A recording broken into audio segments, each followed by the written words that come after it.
Amy was born on May 27th, 1988. She was named by her two sisters, Kristen, who was 4 at the time, and Laura, who was 2 at the time. She played soccer all through school, elementary, middle, and high school. She was the goalie. She was very possessive of her area. But I think that was because she was the 3rd child and she had 2 older sisters and she needed to show what was hers and to keep what was hers. But also as a goalie, she got to look at the whole field and see the dynamics of all the other players. I truly think that that helped her in terms of preparing her for the life she chose. Amy, she was my wife. We're married 3 years. We were actually together 8.5 years. I met her at Towson University. She was still in the PT field, but she wanted to start a career of some sort. Once her mind was made up, she was dead set on becoming a police officer. Amy never came to me and asked about, what do you think about going into the police? Pretty much with Amy, she was into the application process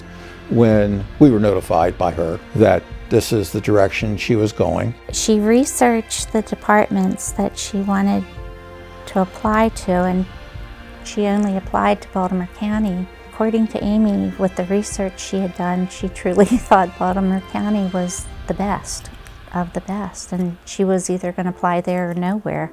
And she was determined because at one point they said that she wouldn't be accepted because she wore glasses and contacts. So she went ahead and on her own researched LASIK and went ahead and had surgery to correct her eyes. I think her stubbornness, I think it was a good trait to have being a police officer. You know, she was very focused on getting the job done. We worked a case of a string of package thefts in Baltimore County. We had a description of the vehicle. That vehicle was located on Route 40 in one of the motels. As soon as we were contacted and Officer Amy Caprio found out that we had a site on the vehicle, she immediately said that she wanted to be involved in the investigation because she started the whole investigation. She's actually the person that identified the female suspect involved. We searched the hotel. The 2 suspects were locked up. Some of the things that we found were very unique. One of the things that we found that we didn't have an owner for was a handmade quilt. Within an hour of doing the press release, the owner of the quilt contacted the police department and said that she was the owner of the quilt. That quilt was reunited back with the family that it was sent for, all the way from North Carolina.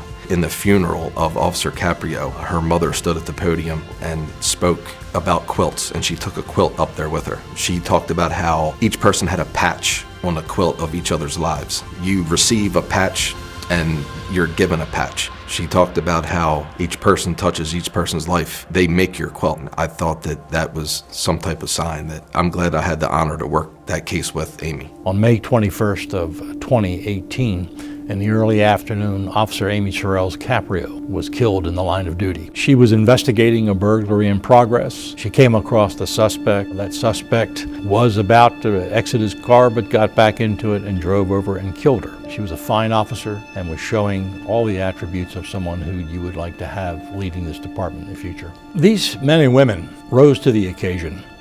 They realized they'd lost one of their own, but that did not deter them from doing the right thing, and that is doing an efficient investigation, a prompt investigation. They showed tenacity and they showed competence. And within 20 hours, all 4 suspects were in custody and charged. The odd thing about that day was in the morning, Amy actually overslept. They had rotating days off. I wasn't sure if it was her day off. Yeah, that was literally the only time she had overslept. You know, is that some sort of divine intervention or just a coincidence? I don't know. Baltimore County Police Department did everything top-notch, first class. Everyone was extremely supportive. The whole family met hundreds, thousands of officers that week, even more over the next 6, 8, 10 months. The support from the police department is more support than I can ever ask for. One of the real sad parts is that she won't have that opportunity to be of service to both the community and the police department. I think and I believe that her enthusiasm and her love for what she did and the work that she did and the people that surrounded her, the ones that I have talked to, they know what Amy's mission is or was. They're going to continue it. She might not be physically present to do everything that she had wanted and dreamed about doing, but in my heart I feel it'll play out right. It will, through her friends. I know Amy would not want this award at all. She did her duty. I think that's exactly what she's thinking right now. She wasn't just a police officer, so she was a great person. She cared about others. She cared about animals. She was just a person that tried to make other people's lives better. She would definitely put other people before herself, hands down. That's how I would like to see her remembered, and I think her giving her life as the ultimate sacrifice, it's one thing, but I think there is more to her in terms of Amy the person as well as Amy the police officer. All of the awards that Amy has received, and there's so many of them, it's very nice, it's very humbling, but in reality, each and every one of the officers out there deserve it. I think Amy's greatest gift that she left with us is she's opened so many doors for us and left us with so many friends and support systems. She didn't leave us alone.